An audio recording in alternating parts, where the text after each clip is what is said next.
Welcome to Amintro Family, the podcast. I'm your host, Jeff Sammut. We hope you're enjoying the free online platform and community for family caregivers, be it through the Amintro Family app or amintrofamily.com. It's all about helping those caring for their aging parents and relatives or friends and to connect and share experiences and access valuable resources. Now, our guest today has a star on Canada's Walk of Fame, is a Canadian Music Hall of Famer, an 8-time JUNO winner, a member of the Order of Canada, and is looking back at her time as a caregiver. One of our favorite people, Jann Arden, joining us. Jann, it's always a pleasure speaking with you. Thanks for this. Oh, I'm happy to be here. I am glad that I am on the other side of my memory loss journey with my parents, and I certainly really, my heart goes out to people who are just embarking on these journeys or are in the middle of them. It is a tough road. Yeah. Are you a changed person having been a caregiver? Oh yeah, I think it was the most difficult and yet the most rewarding thing I've ever done in my life is to care for my parents, who both, my dad had vascular dementia and my mom had Alzheimer's. On the memory loss spectrum, of course, but quite different diseases and quite different ways of affecting the brain. But yeah, it was a decade-long journey, and but I am absolutely the best version of myself that I've ever been. So it's funny what happens, but I'm not glad it happened, but I think because of it, I kind of got to become the person that I always thought that I could be. So with your dad getting sick and then your mom, were you supporting your mother, who was a primary caregiver to your dad, and then you lost your dad and then you became a primary caregiver to your mother? Is that how it went? Yeah, more or less. I didn't, when my parents were both together, they did kind of a dance. And so I didn't realize how bad either of them were until my dad did pass away, which was 2015. I can't believe he's been gone a decade. Honest to God, it's crazy when I think about it. But when my mom was looking after him, he had quite a few health problems aside from the memory loss. He had cardiovascular things and diabetes that he never really looked after. And anyway, he eventually did die of pneumonia and not so much the dementia. But when he went, oddly enough, my mom's support system disappeared. And I think he was still able to somehow navigate the two of them living independently in their home. And then I realized probably, 6 or 7 months after he left that I just thought, oh, she can't be here on her own. Like, she just can't. And so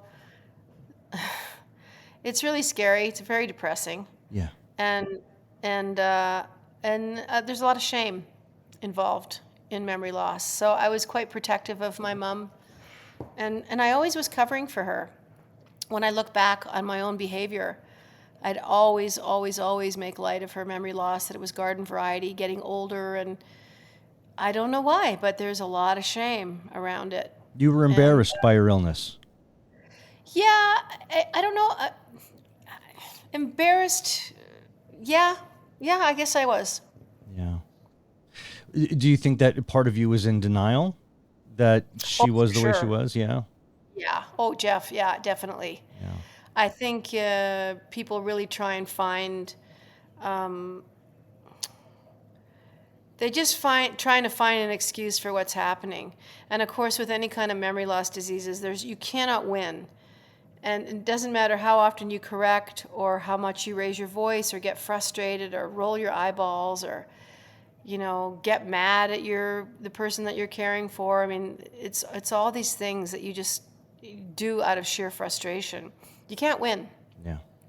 And but it is an ever-changing, every day you wake up, Jeff, it's like, what are we going to be dealing with today? I mean, eventually, long story short, I ended up definitely have to hire care. And I'm very fortunate that I was in a position that I could afford it, because it's I don't know what it is now, but my mom passed away in 2018, and I had care for her probably for 3 or 4 years. Like when my dad passed away, I almost immediately sprung into action. And they're like $25 or $35 an hour. And I kept her in her home as long as I could. And obviously I was still working, and I was trying to augment my own time, spending the time with her and having her here in my house. And it's a juggling act, and there's really not a lot of support from the government. It's really hard to get, and you're just chasing somebody all the time for like 3 hours a week of respite. Yeah. To have somebody come in, a perfect stranger, to sit with your parent, and they send somebody different every time. Like, there's so many holes in the system. There's so many flaws that we are really walking into an absolute disaster over the next 10 or 15 or 20 years because of how many people are going to be stepping into that age group. That's right. And into caregiving roles as well. So, I mean, we're all in for it, for sure. Have you ever been able to speak with anybody in government about your issues and how they would really represent a number of caregivers around the country and beyond? Yeah, no, I haven't at all. I don't know why. I mean, I was busy doing so many other kind of things socially. I've been fighting for like horses for over a decade, and honest to God, it has taken up so much of my time, and still continues to stop the live export of horses. And I think when my parents died, I walked away. I really didn't want to revisit it. I didn't want to really get involved, and that sounds really terrible, and it's not that it wasn't my fight, but after a decade, I was like, I'm done. You're exhausted. And I'm glad it's over, and I'm glad that they passed away before COVID. Yeah, my dad suffered from dementia, and it was pre-COVID into COVID, and it was just an awful time. And I mean, at his funeral, there was 9 people, and I was one of them. I couldn't have my wife and kids at my own father's funeral. That's how it was, because it was right at the beginning of COVID. But, you talk about revisiting that time, and you did it in a very different way on your TV show, Jann. You went back, you did that. How was it to have that be part of the storyline and revisit it in that very unique way? And I'm sure you would have brought a lot of awareness to a lot of people about Alzheimer's.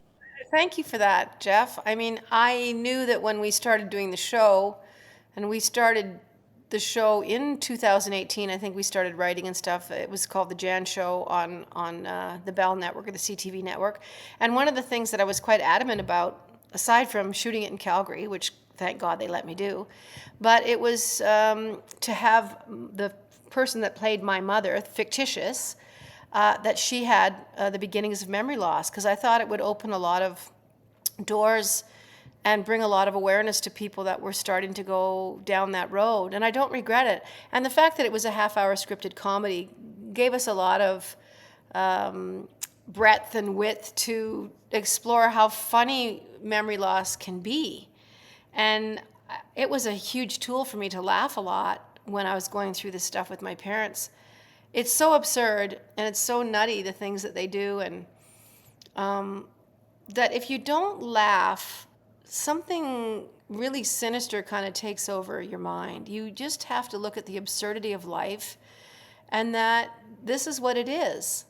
And not to make light of it, because there's nothing light about it, but I had so many messages about the show, and people are going, oh my God, that's my mom, that's my grandma, that's my dad, that's my wife, that was my husband, and I'm so glad that you addressed that, because I'd never really seen a lot of characters in scripted, half-hour comedy where you were dealing with memory loss as a funny issue.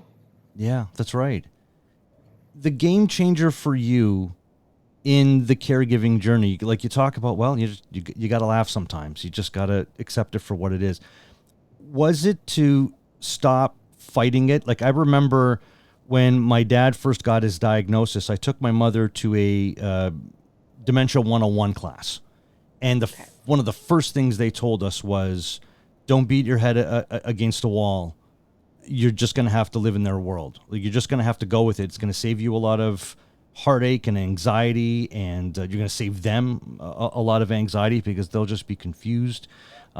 Was that a big switch for you when you said, all right, I'm not going to fight this anymore. I'm not going to correct her. I'm not going to get upset about this. I'm just going to, wherever she goes, I'm just going to follow her? Took me years to get to that point. I wrote a book called Feeding My Mother about my journey with my parents, because I just thought I need to write this down. It was very helpful for me. And I was amazed at the response that I got from the book. I mean, if I posted something on Facebook, I'd get 1,000,005 impressions from something I wrote about what my mom was doing. But it took me years to stop correcting her and stop thinking that I could somehow change the tide and change what was going to happen. And when I finally did have a breakthrough, my mom was at a stage in her dementia where she was seeing things, and she was quite, delusional at night and seeing people. And I mean, who knows if she was? Like, I still think about, she used to say that Dad stood at the foot of her bed all the time. And I'd say, oh, I'd get frustrated. Dad died. She goes, well, Jann, he's alive, and he's standing at the foot of my bed. And how would you like it if he was standing at the foot of your bed? And he looks so young, and he doesn't say anything. He just sits and stares at me. That would have so been my dad. I really believe that my dad was probably standing there, and the part of her brain that was open to the universe was absolutely straddling here and there. Like, I believe that now. But I corrected, and one day we were sitting at her house, and they built a home like 200 feet from my home. And I'm really glad that they did that. I'm so glad that I had that time with them. But anyway, she was looking over towards my house, and she said, Jann, there's a bunch of people on your deck with orange hats, and they're on your deck doing something. And I was going to launch into this tirade of, Jesus Christ, there's nobody on the deck. And I finally I gave up, I think. I went, well, let's hope that they pick up a broom and do some cleaning over there, because it is a mess.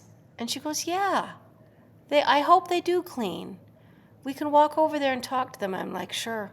And by the time we'd walked halfway across the lawn, she had moved on.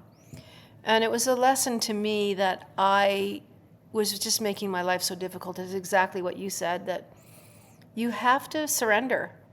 You cannot correct them. You have to go where they go. They can't come where you go anymore. And my takeaway of 10 years of, dealing with memory loss, that's my number one thing that I'll go back to time and time again, is stop correcting them. Stop being the memory police. If they ask you something 1,000 times, guess what? You're going to have to answer them. Yeah, that's right. You have to answer them. Yeah. And you're just going to have to hunker down. The same way too. Very calm. Yeah. Like they've asked the question for the first time. Yep. You're right, Jeff. You have to do it. That's what you got to do. You have to shut up, swallow your pride, get your shit together, and realize that this is what this is. And what kept me going too is I knew if the tables been turned, my mom would have done it for me. Yeah, that's right. Because she was a very kind person. She was excellent. Yeah, as I understand, she was the one that, if you had friends over, she'd be making food for them, and they would be telling her all of their problems. They'd be there for her more than you. She was incredibly bright. She was really such a feminist before I even knew what a feminist was. My dad was a raging alcoholic most of my childhood, and my mom was heroic. She was so steady, and she said to me one day, Jann, I'm not your friend, I'm your mom. And it stung when I was 15, but I needed a mom more than a friend, and I understand it now, but she was such a champion to me, and I think very much has everything to do with the kind of person that I am, and my ethics and my moral code and what my true north is. And that was my mom. And she was incredibly active. She exercised. My mom did a lot of things right. She didn't eat a lot of meat. She wasn't really a drinker. She'd have like a beer once every couple of weeks, and she'd never finish it. Like, she was one of those people. So, it's surprising what happens to the mind, but it is, I thought she would live to be 100. And when it started happening, her personality changed so much. I think that was probably the most difficult part for me, is that I did lose my mother. So for any of you people listening, and you are thinking about, where is this person that I've known for 50, 60, 70 years, and they really do disappear bit by bit. Mm-hmm. They just forget who they are. My mom never forgot who I was. She'd say, "You're Jann Arden." And I said, "Who I am? Who am I to you, Mom?" She goes, "Well, you're my mother." And I said, "Well, guess what?" And she'd say, "What?" I'd say, "You're my mother too." And she'd go, "No." I said, "Yeah." I said, "I'm your mother and you're my mother." I said, "Can you believe that?" Well, for God's sakes, isn't that something? And just the solace and the comfort that I took away from that. And it was such a soft place to land, because there's no sense in creating this reality bubble for them. They don't understand that. And it's fun to create. Me as a creative person and someone who does live in an imaginary world as far as songwriting and all kinds of things that I do, is like, I'm going to make shit up. I told her my brother was out of jail. He'd been in jail for 25 years at that point. He's in a halfway house now, but at the time she would go there and she'd say, "Oh, I just wish Dre would get out of jail before I died." I said, "He's out." "No." I said, "Oh my God, he's out. I forgot to tell you. He's got a really good job. He drives a big truck and he's got some money." And I used to tell her that she had $10 million in the bank. I don't. I said, "Mom, you and Dad saved like you wouldn't believe." So I had so much effing fun making, but I learned it late in the game, and I'm sorry for that. But the joy that we had from some of these outlandish things, and she'd go with me on that. Well, Dad and I drove to Frankfurt in a little car. We drove across the ocean. I'm like, oh, that must have been so fantastic. And how many times did you hear that story? 400. Yeah, a day. Yeah, I know. My dad used to be in a loop about a lot of things too. He would just get caught in a loop and you'd have to answer every single time and give them what they want. Can you tell us the story about you were going on a walk with your mother and you asked if she'd ever forget you? She said, she goes, "I might forget you, but my heart won't." What a lovely thing to say. She said lots of crazy, zany, wonderful things. She said, "Doesn't matter where you go, I'll be there." And she said, "Jan, you don't have to remember things to have a good time." And, I used to say to her, "Well, that explains vodka." And she'd laugh. She'd laugh and laugh. But when I loosened up and when I found my feet and when I found grace and when I knew she was going to die from this disease and when I accepted that, when I thought about death in really gracious, kind of beautiful terms, we die. That's what we do. And there's no sense being afraid of it. She certainly wasn't. She goes, "Why would I be afraid of dying?" She said, "Jan, your soul is your pilot and your body is your spaceship. And that's why you can't bring your body into space. You can't breathe. You can't take it there." So she said a lot of things that have left me all these years later thinking about the thing that she was straddling. And she just was intrepid. I'm no more scared of dying than I am of anything in my life. I don't live with that kind of burden because I just know that's what we do. But we live in a society, we live in a world, we live in a community of people that it is like the worst thing that can ever happen. And it's certainly not. My mom would say, "You don't have to worry about dying, Jan." She said, "If I were you, I would worry about living forever because that's what you do. And you have to find a place in your mind for that." And I'd be like, what the? And she was right. You don't have to worry about the end of anything. You have to start considering that your consciousness, that what you really are. And this was when she was getting sick. She didn't speak like this before. She'd say, "You have to worry about," I don't think worry was the word she wanted, but you have to worry about and start conceptualizing being forever. So was she self-aware? Like, was she aware of her illness? Because my dad wasn't. My dad had no idea. He was oblivious. For a while, Jeff. Yeah. There's a short window.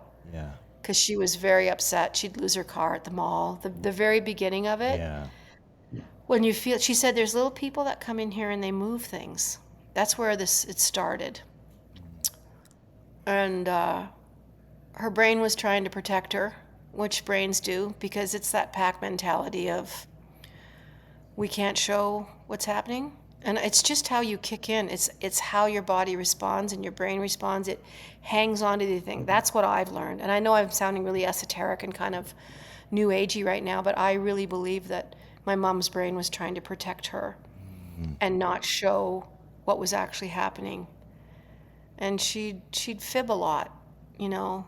Oh, I know where they are. Oh, I know where that is. No, I did that. Yeah.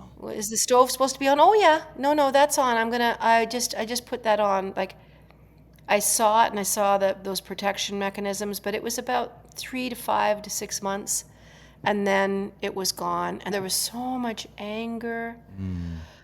Which is not like for her, right? Yeah. Oh, she'd tell me to F off, and she'd tell me that I was the worst person in the world, and I'd come home and cry. She'd say, I hope this happens to you. You're a terrible person. But you know that came out of paranoia, right? She was scared. I don't know, Jeff. I don't know where it came from. It didn't last forever. It was probably a year and a half of Yeah. I was the bad guy. There's lots of hard stages in Alzheimer's. It's not static. It's an ever-moving condition. It's an At different ever-moving. speeds. Yeah, and it's different for everybody. It is. Yeah. That's what I'm learning in doing this show, because I compare my experience with my dad to others. And I go, wow, you know, you had a parent that was around that long that was sick. You know, I didn't have him very long. He got sick and felt like a couple of years went by and that's it. Gone. Done. Like he deteriorated pretty quickly. Yeah. In a couple of years. But it can vary. Yeah.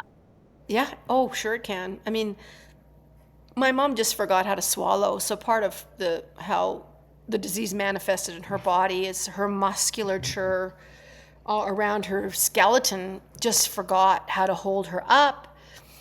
The brain just forgets how to swallow, you know, and choking on food, because you don't know how to engage that. There's, you know, probably 60 muscles that have to fucking swallow a piece of banana. Yes.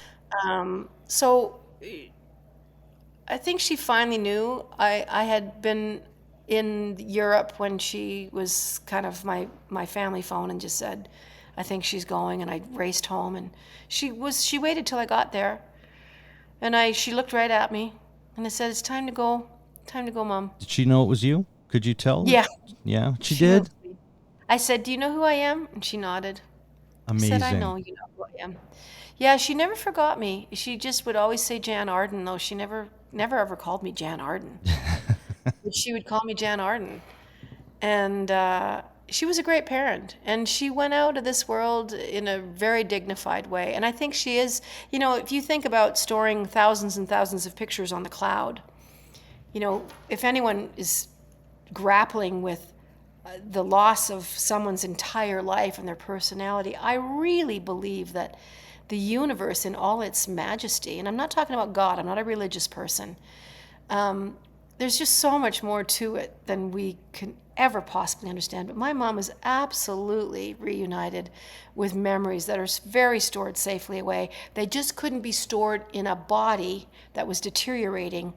And it's almost like they stand beside themselves and they just wait to go, and then they just hook back up with it.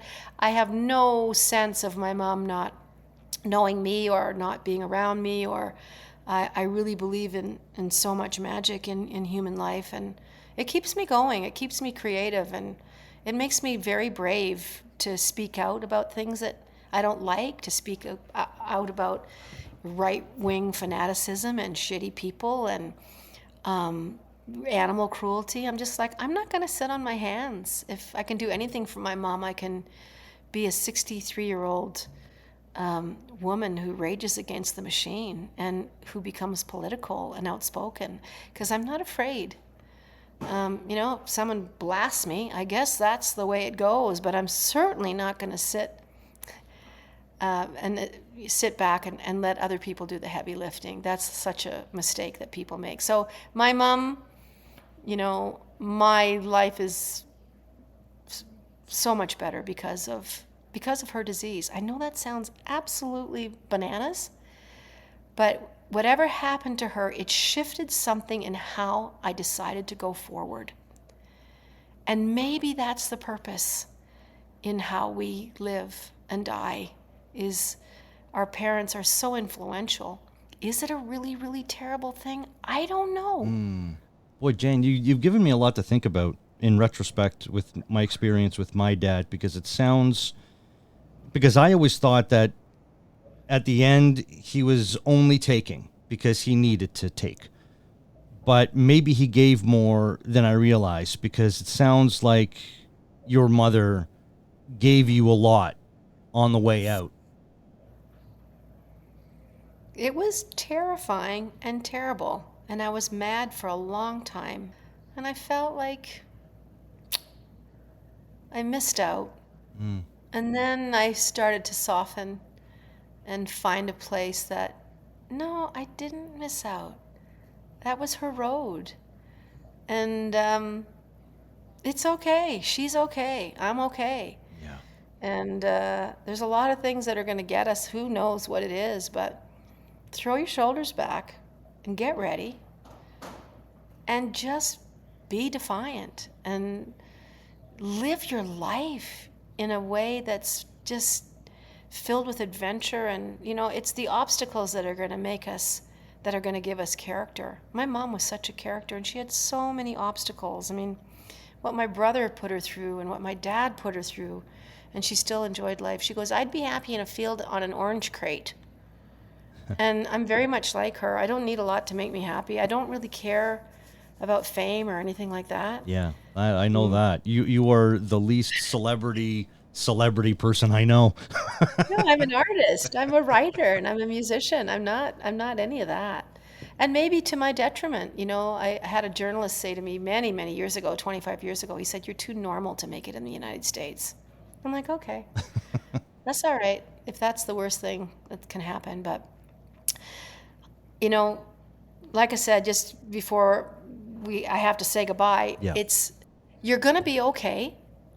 It's a really terrible thing that's happening, but you can do it, and you're a lot stronger than you think you are. And I'm not going to fill, your listeners' minds with all these cliches, but this is human life. This is what is before us, and you're not being picked out. Why is this happening to me? What did I do to deserve this? Nothing, because life isn't about punishment and reward. There's nobody sitting on a marble statue.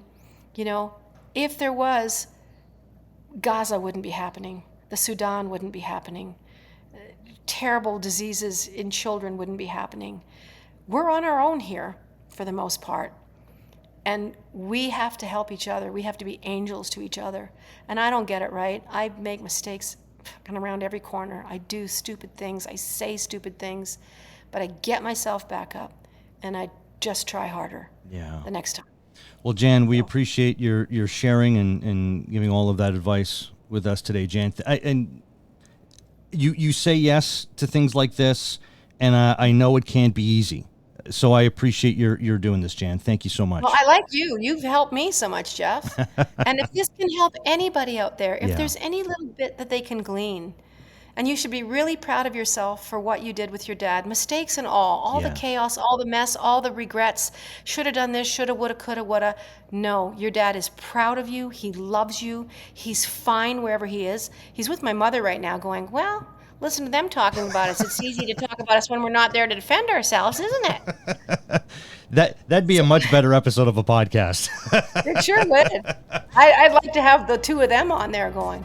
But anyway, you should be really, really proud of yourself. It's not easy, and you're not supposed to be perfect. You're supposed to be making mistakes and getting it wrong, and he was fine. Yeah. And no, they're fine in there. Just laugh when you can, and, carry on, steady on, as they say. But thanks for having me, Jeff. Thank Look you. after yourself. There is Jann Arden. Check out JannArden.com as well. I'm Jeff Sammut. This has been another episode of Amintro Family, the podcast, which you can hear first on the Amintro Family app and then wherever you listen to podcasts. So we've got a new episode dropping every 2 weeks. Check out AmintroFamily.com. And a reminder, we want to hear your stories on the forum, and we could share them here as well on Amintro Family, the podcast.